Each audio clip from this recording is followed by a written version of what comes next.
Good morning. Today I have with me my friend Brynne Tillman. She's an expert sales trainer, and an expert on LinkedIn. Welcome to the Oh show. my gosh, thank you for having me. I'm very excited to talk about our topic today.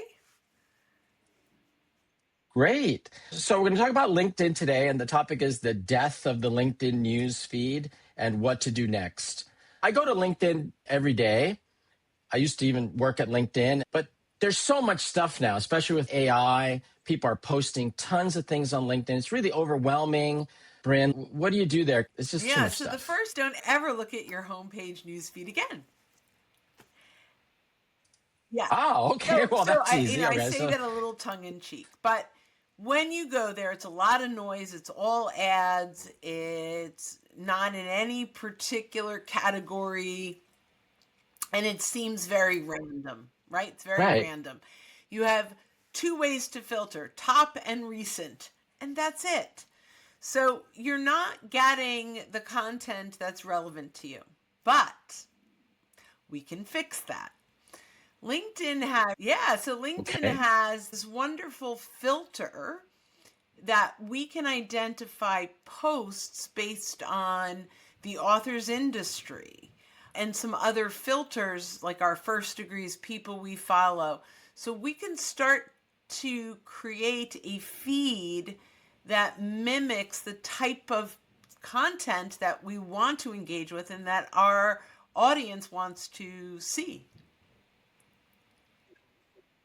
Okay. Show us. If you go up to the search bar, you're going to type something in. But in this case, we're just going to hit enter or return. And that is going to take us into the back end of the LinkedIn filters. We're going to click on posts. Just simply doing this, we've got this huge random posts from all over the globe, from people and groups and like wherever. It's just random. But we're going to unrandomize this. We're going to go into the all filters and let's walk through what makes the most sense. So the sort by starts with top match. I like to go to latest, and you'll see why. Every time we click through, it will be the most current content based on the filters we have told LinkedIn we're interested in. If we keep top match, sometimes I'll get content from weeks ago, and I want to start to engage with recent content. You'll see date posted, content type, even from member, and you can actually have more than one member here. I'm not going to do this as an example now, but if there are 8 or 10 influencers that are magnets for my network, meaning they're sharing content and attracting the people that I want to get in front of, as long as I'm not competing with them. If they're a parallel vendor or solution provider that's attracting my audience, I might put 10 or 12 names in here of those people. When I click through to this search, I would see lots of content that's already attracting my ideal audience. If you are in a sales role where you are assigned 25 companies, this is a good area where you could go in and add company names. But I'm going to do a different search. You can play with this in so many different ways so that you are getting the content that's most relevant to you. Do you have to have No, LinkedIn Premium to get free. this? Yep, it's just hidden in the back. Sometimes I think LinkedIn doesn't even know what they have, by the way. This is just kind of like the secret clubhouse, right? So I'm going to do first degree and people I follow. There's things like mentioning member, mentioning company, which, by the way, is really good for your own company. But I want to go to author industry. So who am I selling to? What maybe I want to get in front of professional training and coaching. Maybe I want to get into software development. So I'm going to take 15 or 20 minutes to identify all the industries I serve. And then I'm going Sounds to go good. down to author keywords where title is really our only option. And this is a great use of Boolean search, right? So if I have a search string, like I want sales or marketing, and I want vice presidents and directors. I can create a search string. I'm not going to go in through teaching Boolean search, but by the way, if you went into any LLM and say, I want to create a Boolean search for LinkedIn, ask me the questions you need for me to create it, it'll walk you through it. But ultimately, what I've created is a little word mathematical equation telling LinkedIn I want professional training and coaching and software folks I'm already connected to that are in sales and marketing and are also directors and vice presidents. I go ahead and I hit show results.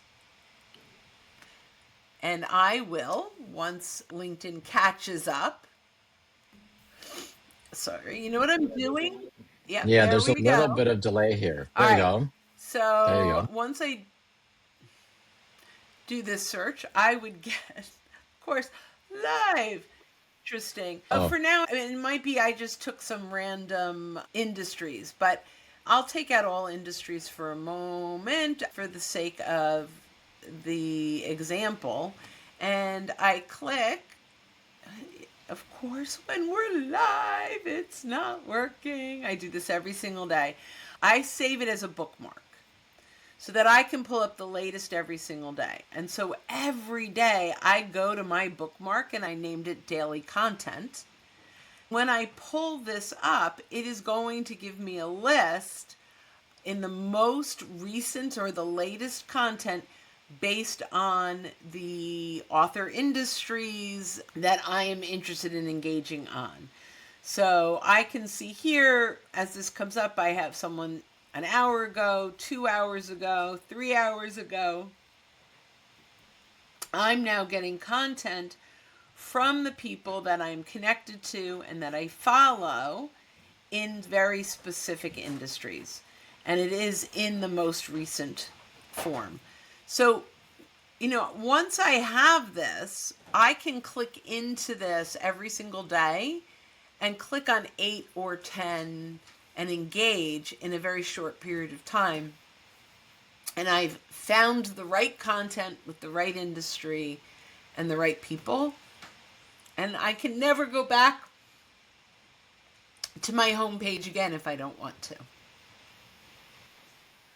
okay. So you're using this for prospecting, right? Because now you see the people in the industry that maybe you're following that have posted stuff recently, Yeah, right? it's also engaging with the right content, with the right topics. A lot of times I'm engaging, I do professional training services. I'm engaging on leadership, motivation, negotiation skills.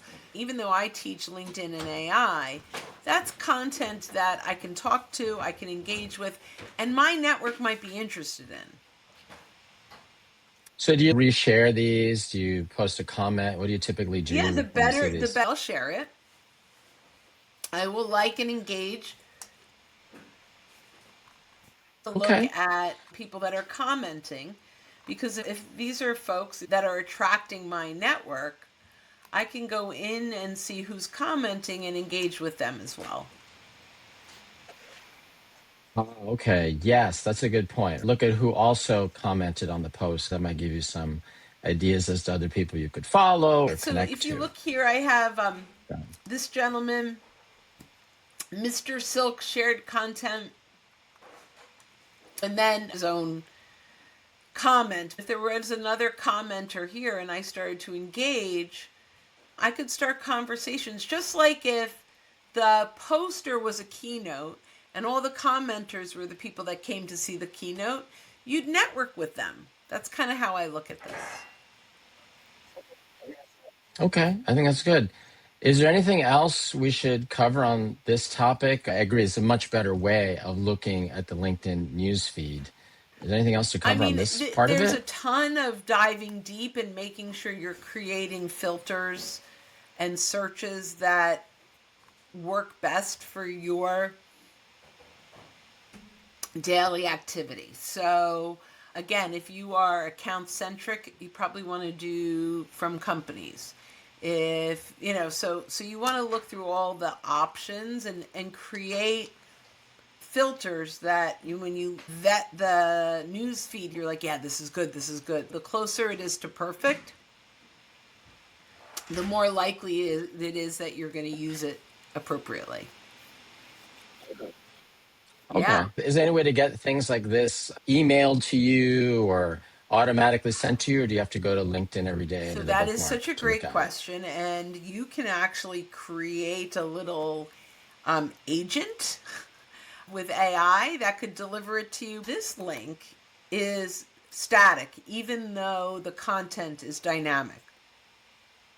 So I have a to do in my calendar that's every single day reoccurring. And so if I go, okay, I need to call Joe back on Thursday, I'll just put it in my to do. That's the way I manage it.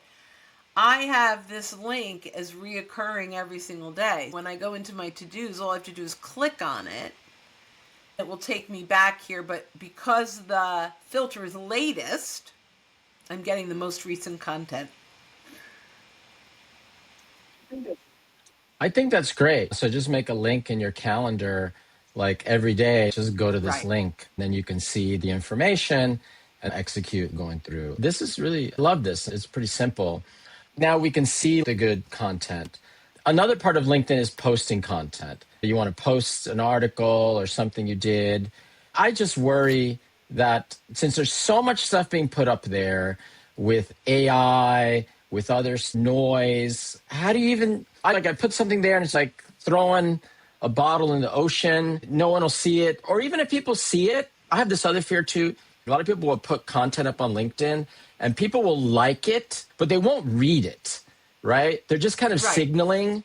So, what do you do now if you're posting content to get people to engage with it and even see it in this Okay, so ocean there of are so stuff? many layers to this question. So let's first talk about the content itself. It has to be compelling content.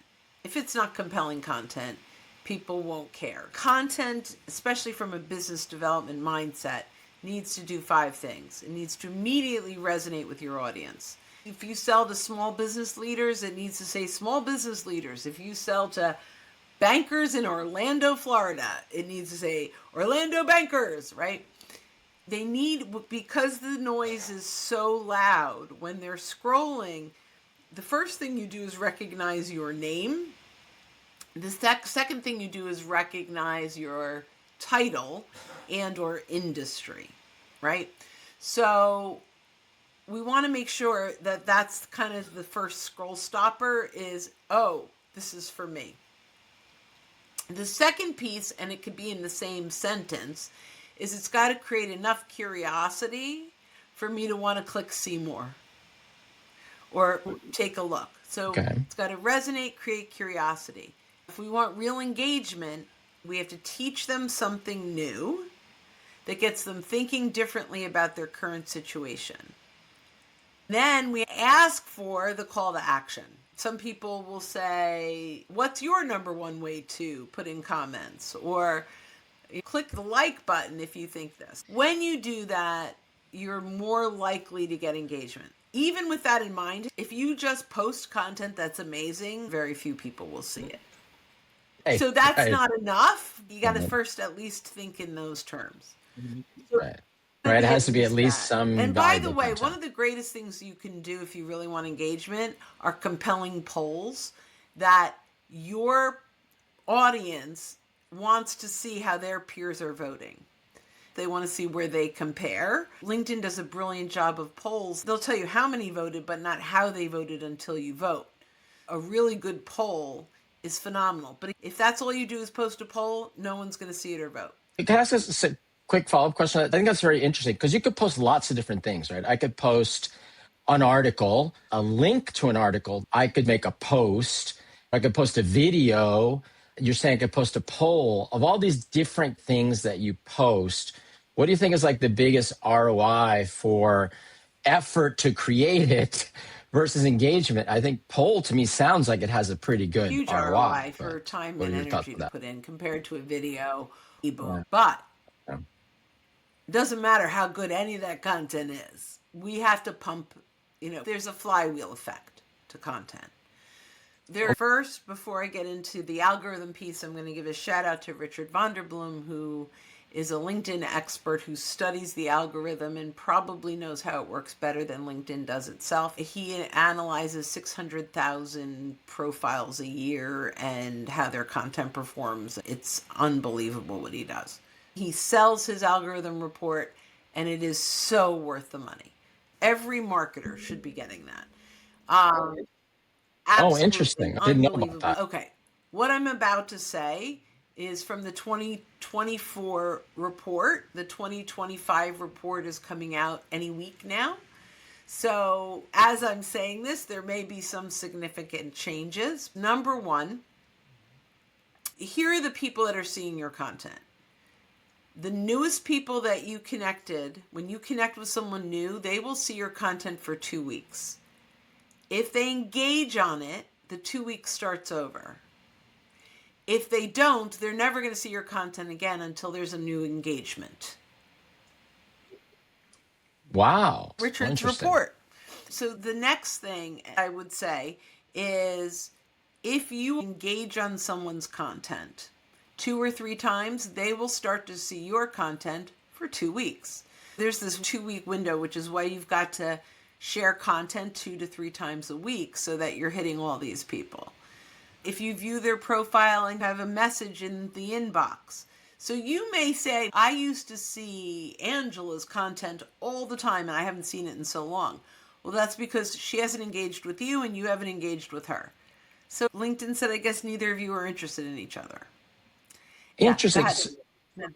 Sorry to interrupt. So if I engage with someone, I have to engage them twice. If I comment on their stuff twice or message them, then that they might see my content even if they Correct. don't engage And it back could with be the me. first time, but Ah, not always. But by 2 or it's pretty clear that they will start to see your content in their newsfeed. But if you don't have that resonate, create curiosity, teach them something new, if they don't engage, it will disappear. So we, as the poster, have a little bit of control over who sees our stuff, which is kind of cool. That isn't enough. of So course.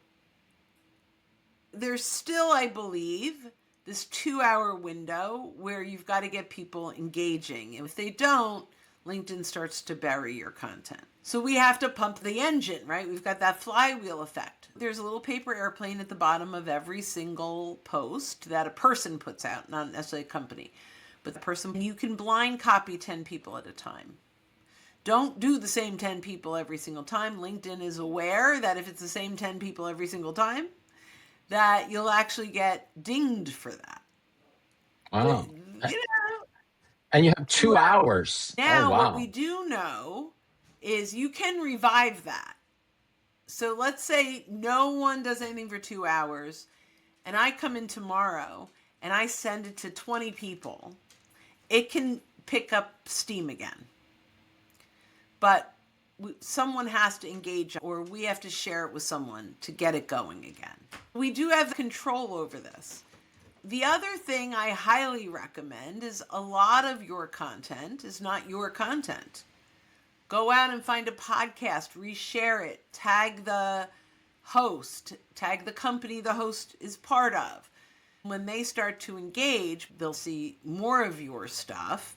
You'll start to see their stuff, and then you'll create a good dynamic back and forth. And when they engage on your stuff, their audience starts to see you. The best, if you ever want to get on anyone's good side, share their content and mention them. It's a surefire way to matter to them because they care more about their content than yours. That's actually a really good tip because that doesn't take a lot of energy either, right? To share someone's content. That's when you've Like in that created that example, news feed that we talked about. Because now you've got tons uh, of content from the right people. I have a list, I think, of 30, 35 sales trainers sharing excellent content. I'm not in competition with them in any way. They're teaching negotiation skills and closing, and I'm teaching LinkedIn to open doors. So the more I engage with them, the more their audience sees me. And my audience sees them. Just on the topic of that podcast or an article they write, does it make a difference? Is it better to share? Like, say they had a podcast episode and you listen to it on YouTube or Spotify. If you share a link to that and tag them, or sharing a post that they made on LinkedIn, No, okay, just as long as you kind of tag them as some piece of, you okay? you can keep going. It's kind of a question that I have because LinkedIn, like all these platforms, you can post videos or articles there, but you can also post links to content on other platforms. If you write an article, should you put it on your blog and link to it, or should you put it on your blog and then make a copy of it and put it on LinkedIn as an article? Does that make a difference? I hate to say it depends. It depends on what your goal is. So one of the things that I'm playing with Substack right now. I absolutely Great I example, love Substack. I'm on Substack for lots of reasons. One of them is it's very highly indexed by ChatGPT and Gemini and Perplexity, and I want my content to show up as a source when people ask questions that I can answer. But my network is all on LinkedIn. So I will write one Substack and then about 4 quotes or tips from the full Substack. And then I have a link that says read the full article. Well, that's very clever. So different kind of micro content that's leading back to the Substack. LinkedIn does ding you for external links. They don't want people leaving their platform. So you're going to get less organic when you have an external link. If you send it to 10 people and do a couple of other things and say, a little love would be awesome. And sometimes it's only 2 or 3 and that can get it going. So there's a trade-off. So you said, like, which way is better? I highly recommend playing with it and seeing what makes the most sense for you, because Substack is now really important to me. That becomes my hub of content. Maybe you say, I just want everyone going back to my website. And that's great. If that's where you want them to go, you could do the same thing. But if you have, and I'm working on like 2,000 word posts, which it's a lot of words, but it also gives you a lot of micro content to lead back to that main post for a week or 2. If you have a friend on LinkedIn and they post something and you like it, does that help their post at all? Or do they need likes and engagement in those 2 hours from different people and strangers? Yeah. So if it's the same set of people all the time, it's not great. But Not great. if you have someone that is liking 2/3 of your stuff, but it's not the same 7 people liking the exact same 2/3 of your stuff, it probably won't hurt. You just want to mix it up. You just don't want it to be all your coworkers. So I'm working with a bank right now, and someone, oh, my content is so well. I get like 30 likes and 10 comments. And then I took a look, and they were all other people in the bank. You're preaching to the choir, That doesn't inviting help. new fellowship. Yeah. Yeah.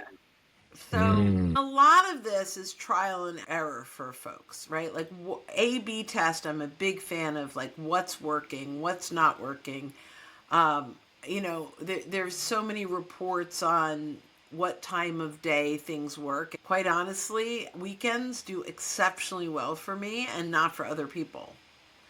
So if I'm selling into entrepreneurs, they're nights and weekends. If you're selling into a 9-to-5er, you want to be on when they're working, and they detach from work when they leave.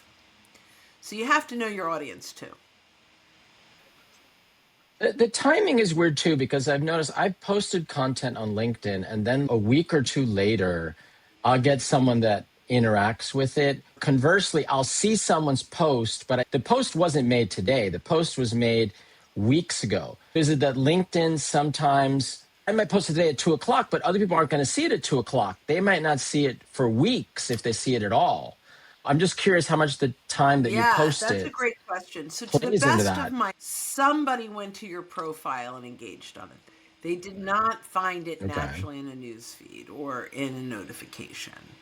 They so Okay. and I am not the studier of this, right? Richard would know this, right? But Okay. I have looked like, wow, this person just liked this and it's 3 weeks old. And then I looked at my profile. Yeah. So there's a good Uh-huh. chance Okay. So that's that where they means, found. Now, once they like it, remember I said it could get revived again if someone engages. So it could pick up steam a little bit because someone found it interesting. So that's what you have to play with it. As much as I would love to have all the answers, we all have different networks that have different behaviors. okay. Brent, this has been really fascinating. I've learned a lot. I didn't know some of these things. I'm sure a lot of people have no idea. Is there anything else you wanted to share about this that would be useful for people? Consistency is probably the most important thing that you are engaging in. We say 10 to 1. So for every post, make sure you're engaging with 10 different people. If you have that 10 to 1 engagement, your posts will start to get traction. Engage consistently every day. If you can, engage with 10 people every day. And if you don't post every day, engage with 10 more people.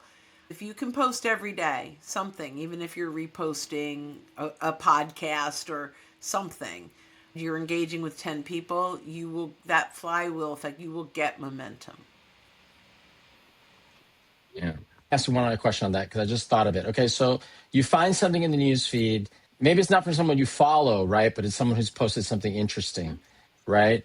Should you just like comment on their thing? You could reshare it. You could follow them. You could also send them a I connection said, yeah, request. I'll send a connection request that says, really enjoyed that content. I'd love to Yeah. connect and follow your posts. So you do that instead of just because you can just do follow, but you'll do connection So I requests. Is say that the that there are recommendation? people I don't necessarily want to be connected to that, that connect. Mainly, even if you don't really know them, if you find space, you think it's better to just send a connection Well, so and request. my goal is always to have some kind. So once we connect, Okay. there.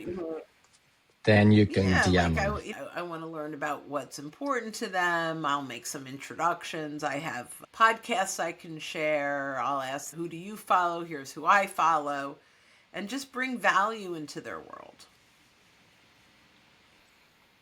This is great. Well, Brent, this has been super great. I mean, you shared some really actionable stuff. Like I learned a lot. So you're an expert in LinkedIn. I know you actually just came out with a book also Yeah. on this. If people wanted to connect with you later, ask more questions about LinkedIn or anything you do, what would be the best way for them to reach I'm you? still the only Brynne Tillman on LinkedIn.